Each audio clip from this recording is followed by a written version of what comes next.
13. Pecado e punição. Jesus havia terminado uma de suas pregações na praça pública, quando percebeu que a multidão se movimentava em alvoroço.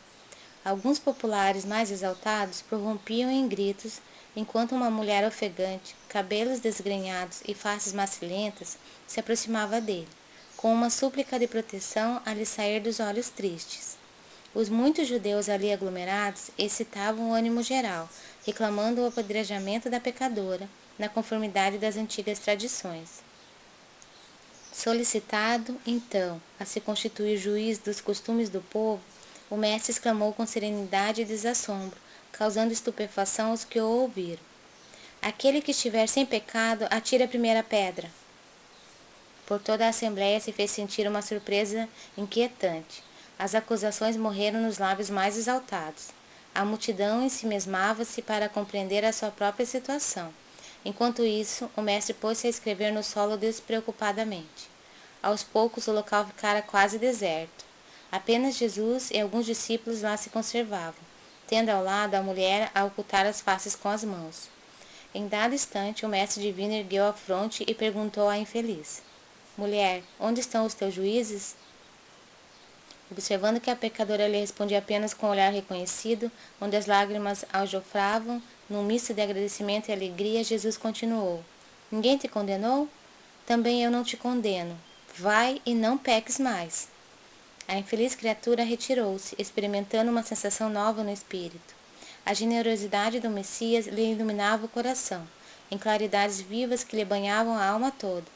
Mas, enquanto a pecadora se retirava, presa de intensa alegria, os poucos discípulos que se encontravam junto do Senhor não conseguiam ocultar a estranheza que lhes causara o seu gesto.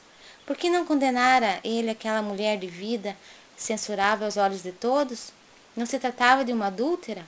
Nesse ínterim, João se aproximou e interrogou: Mestre, por que não condenastes a meretriz de vida infame? Jesus fixou o olhar no discípulo calmo e bondoso e redarguiu: Quais as razões que aduzes em favor dessa condenação? Sabes o motivo por que essa pobre mulher se prostituiu? Terá sofrido alguma vez a dureza das vicissitudes que ela atravessou em sua vida? Ignoras o vulto das necessidades e das tentações que a fizeram sucumbir a meio do caminho. Não sabes quantas vezes tem sido ela objeto do escárnio dos pais, dos filhos e dos irmãos das mulheres mais felizes. Não seria justo agavar-lhe os padecimentos infernais da consciência pesarosa e sem rumo. Entretanto, exclamou João, defendendo os princípios da lei antiga, ela pecou e fez jus à punição. Não está escrito que os homens pagarão ceitil por ceitil os seus próprios erros? O mestre sorriu sem se perturbar e esclareceu: Ninguém pode contestar que ela tenha pecado. Quem estará irrepreensível na face da terra? Há sacerdotes da lei, magistrados e filósofos que prostituíram suas almas por mais baixo preço. Contudo, ainda não lhes vi os acusadores. A hipocrisia costuma campear impune, enquanto se atiram pedras ao sofrimento. João, o mundo está cheio de túmulos caiados. Deus, porém, é o Pai de bondade infinita, que aguarda os filhos pródigos em sua casa. Poder-se-ia desejar para a pecadora humilde tormento maior do que aquele a que ela própria se condenou por tempo indeterminado? Quantas vezes lhe tem faltado pão à boca faminta ou a manifestação de um carinho sincero à alma angustiada? Raras dores no mundo serão idênticas às agonias de suas noites silenciosas e tristes. Esse é o seu doloroso inferno, sua aflitiva condenação. É que em todos os planos da vida, o Instituto da Justiça Divina funciona, naturalmente, com seus princípios de compensação.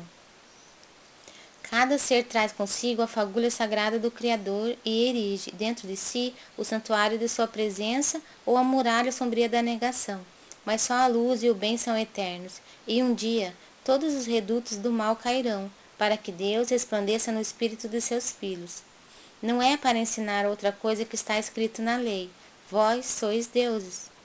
Porventura, não sabes que a herança de um pai se divide entre os filhos em partes iguais?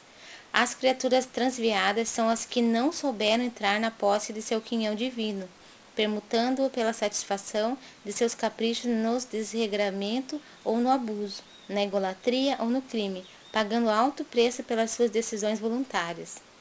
Examinada a situação por esse prisma, temos de reconhecer no mundo uma vasta escola de regeneração, onde as criaturas se reabilitam da traição aos seus próprios deveres. A Terra, portanto, pode ser tida como um grande hospital, em que o pecado é a doença de todos. O Evangelho, no entanto, traz ao homem enfermo o remédio eficaz, para que todas as estradas se transformem em suave caminho de redenção. É por isso que não condena o pecador para afastar o pecado, e, em todas as situações, prefiro acreditar sempre no bem.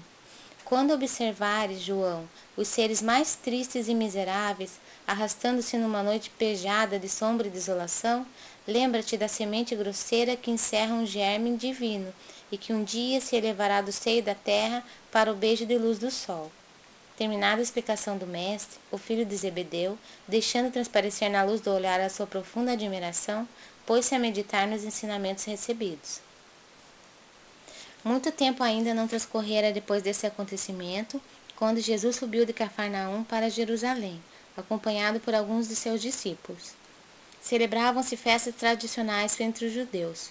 O Messias chegou num sábado, sob a fiscalização severa dos espíritos rigoristas de sua época. Não foram poucos os paralíticos que o cercaram, ansiosos pelo benefício de sua virtude salvadora. Escandalizando os fanáticos,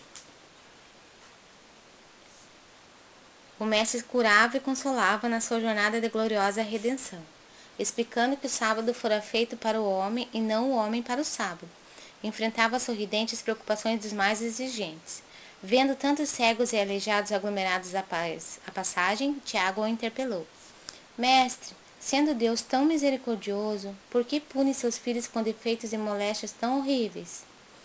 Acreditas, Tiago, respondeu Jesus, que Deus desça de sua sabedoria e de seu amor para punir seus próprios filhos? O Pai tem o seu plano determinado com respeito à criação inteira, mas dentro desse plano, a cada criatura cabe uma parte na edificação, pela qual terá de responder. Abandonando o trabalho divino para viver a sabor dos caprichos próprios, a alma cria para si a situação correspondente, trabalhando para reintegrar-se no plano divino, depois de se haver deixado levar pelas sugestões funestas, contrárias à sua própria paz. João compreendeu que a palavra do Messias era a confirmação dos ensinamentos que já ouvira de seus lábios, na tarde em que a multidão exigia o apedrejamento da pecadora. Afastaram-se em seguida do tanque de Betsaida, cujas águas eram tidas, em Jerusalém, na conta de miraculosas e onde o mestre fizera andar paralíticos, dera vista a cegos e limpara leprosos. Na companhia de Tiago e João, o Senhor encaminhou-se para o templo, onde um dos paralíticos que ele havia curado relatava o acontecimento, cheio de sincera alegria. Jesus aproximou-se dele e, deixando entrever aos seus discípulos que desejava confirmar os ensinamentos sobre pecado e punição, falou-lhe abertamente, como se lê no texto evangélico de João. Eis que estás são. Não peques mais, para que não te suceda coisa pior. Desde que esses ensinos foram dados, novas ideias de fraternidade povoaram o mundo, com respeito aos transviados, aos criminosos e aos inimigos, atingindo a própria organização política dos estados. O Império Romano vulgarizara os mais nefandos processos de regeneração ou de vingança. Escravos e ignorantes eram passos das feras, nos divertimentos públicos, pelas faltas mais insignificantes nas casas dos patrícios. Só de uma vez, 30.000 servos a quem se negava qualquer bem do espírito foram crucificados numa festa, próximo aos soberbos aquedutos da Via Ápia. Os açoites humilhantes eram castigo suave. Entretanto, desde a tarde em que Jesus se encontrou com a pecadora diante da multidão, um pensamento novo entrou a dominar aos poucos o espírito do mundo. A substância evangélica do ensino inovidável penetrou o aparelho judiciário de todos os povos. A sociedade começou a compreender suas obrigações e procurou segregar o criminoso como se isola um doente, buscando auxiliar-lhe a reforma definitiva, por todos os meios ao seu alcance. Os menores delinquentes foram parados pelas numerosas escolas de regeneração.